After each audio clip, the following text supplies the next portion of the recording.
Good evening, I'm John Boss, and this is DV Real News TV, where every story is rooted in real community impact. Tonight, we take you to Walsall in Birmingham, United Kingdom, where Christ the Rock Ministry hosted a moving and multicultural celebration in honor of Mother's Day. This past Sunday, it was a day filled with gratitude, laughter, and faith as Christ the Rock Ministry welcomed not just its local members, but international guests from Nigeria, Essex, and Ireland, all gathered under one roof to honor the incredible women in their lives and in their faith. From the very beginning, the atmosphere was electric with love.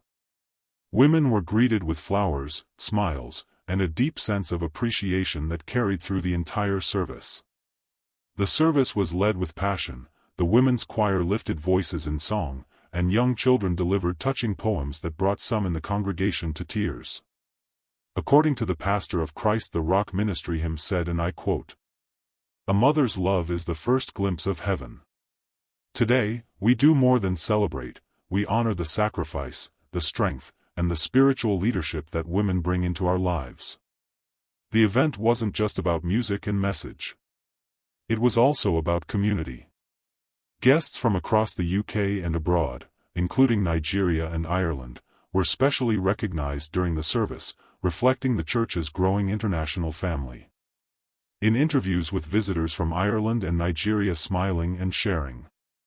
According to one of the visitors from Nigeria said that, "It felt like home here. The welcome, the worship, the way they honored mothers, it was truly unforgettable." And the celebration didn't end with the final Amen.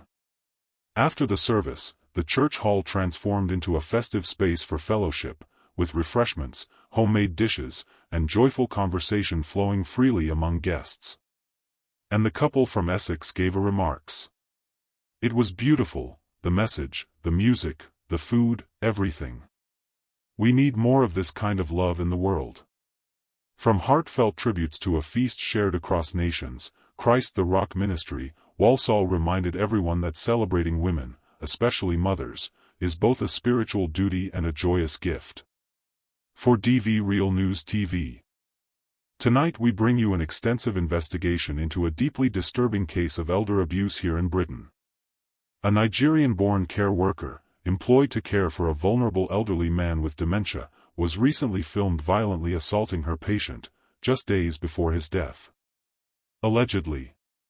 The case centers on 42-year-old Bilikisu Olagunju, who was recorded by hidden CCTV inside the home of her 88-year-old patient in Bexley, South East London.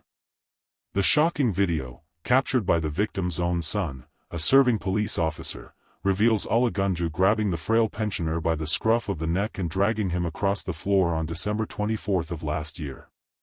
Allegedly, Olagunju has admitted to charges of ill-treatment and willful neglect, a criminal offence under the UK's Care Act, imposed to protect those who can't care for themselves. On May 7, Olagunju appeared before the Woolwich Crown Court for sentencing. But proceedings were delayed when she arrived without legal representation.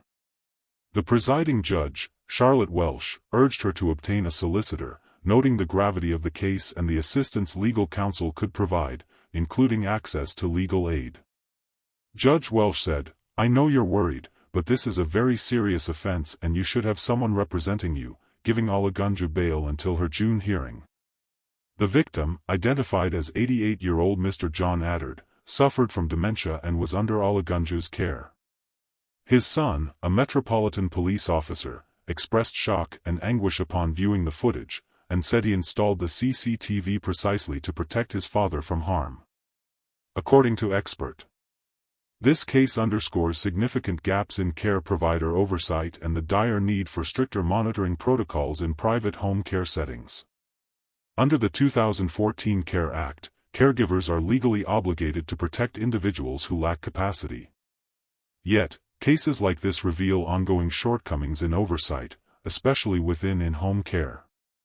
Experts are now calling for increased regulation, more regular unannounced visits, and better training and vetting of care workers. As authorities prepare for Olagunju's sentencing in June, the victim's family has demanded full accountability. They want to see concrete changes in how vulnerable individuals are protected, and they're urging transparency in future care provision standards. A 42-year-old woman once entrusted to care for a vulnerable elderly man has allegedly admitted to mistreating him in the days leading up to his death. This shocking case highlights urgent questions about protection and oversight within our in-home care systems. We'll continue to follow updates as sentencing approaches and explore what reforms may come next. From all of us here at DV Real News TV, I'm John Boss. Good night, and please, take good care of your loved ones.